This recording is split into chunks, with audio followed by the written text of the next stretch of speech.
O vídeo de hoje, gente, é para continuar falando do mesmo assunto do meu vídeo passado, que está aqui na descrição, é só conferir lá.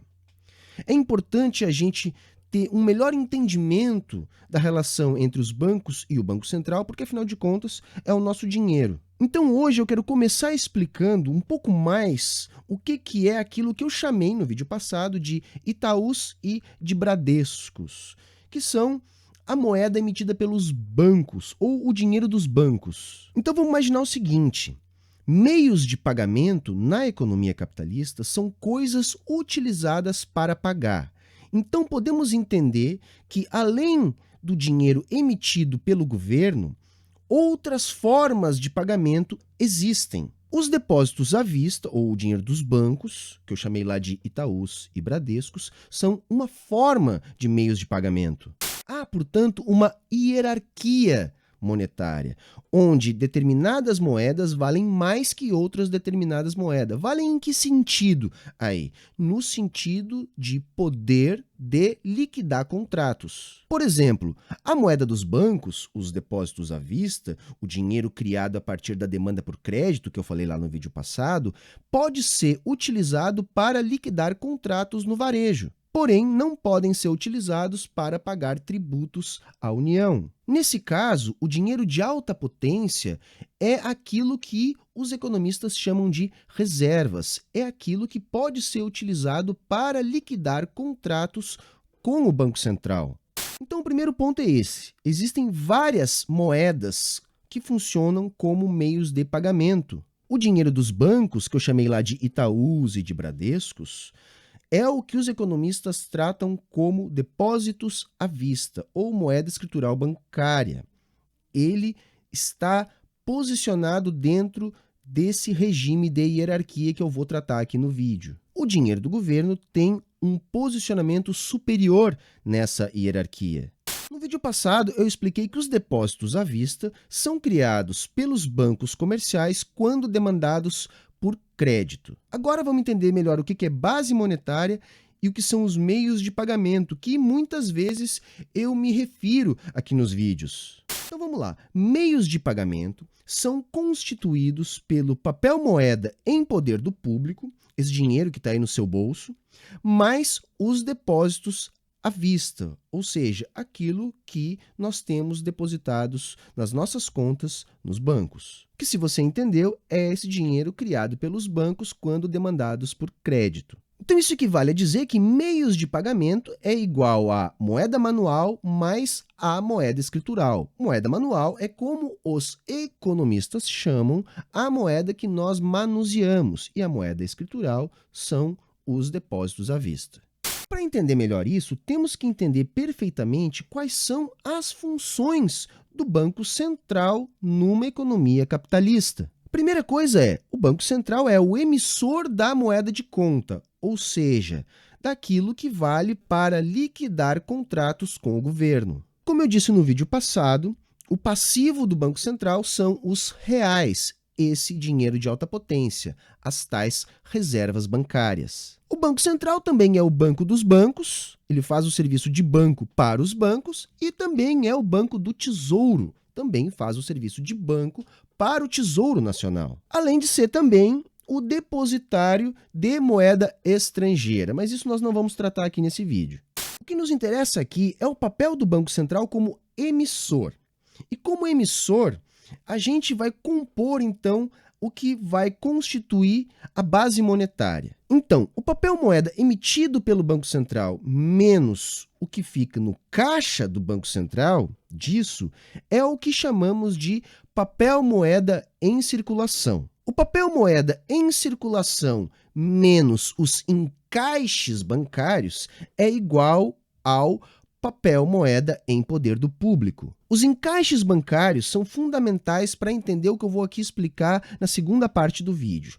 Agora, compreenda que ele é composto pelas reservas voluntárias dos bancos, aquilo que os bancos guardam de reservas do Banco Central para conseguir honrar os seus compromissos, mais as reservas compulsórias, que eu também citei lá no vídeo, que está aqui na descrição, que é o chamado compulsório, que é uma lei que estabelece aquilo que obrigatoriamente o sistema bancário tem que guardar de reservas.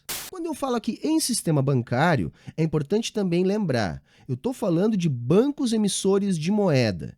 E quais são os bancos emissores de moeda numa economia capitalista? São aqueles autorizados pelo Banco Central a produzir depósitos à vista, ou seja, um banco onde você pode depositar dinheiro. Se esse banco permite depósitos, automaticamente esse banco é um emissor de dinheiro, porque se você está entendendo, depósitos à vista são crédito concedido pelos bancos. Então vamos lá, a base monetária é igual ao papel moeda em poder do público mais os encaixes bancários. E isso é igual ao papel moeda em circulação, ou, numa linguagem aqui do economês, o M0. O M1 seria o papel moeda em poder do público mais os depósitos à vista. E o que é esse M0, M1? É o posicionamento desse tipo de meio de pagamento na hierarquia das moedas. O M0 é esse dinheiro de alta potência. É aquilo que chamamos de reservas bancárias mais o papel moeda em poder do público. É esse dinheirinho aí no seu bolso.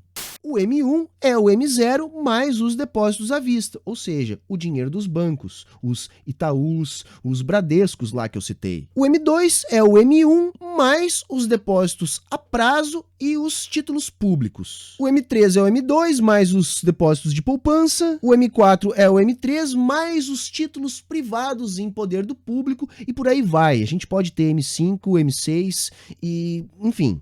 O segundo ponto que eu quero explicar aqui melhor é quando que o sistema bancário, ou seja, os bancos emissores de dinheiro, vão precisar de reservas. Porque os bancos não precisam de reservas para criar dinheiro. Como eu expliquei no vídeo passado, eles precisam de reservas no mercado interbancário e nas relações com o Banco Central. A primeira coisa que a gente tem que entender é que, num sistema financeiro, muitos bancos atuam.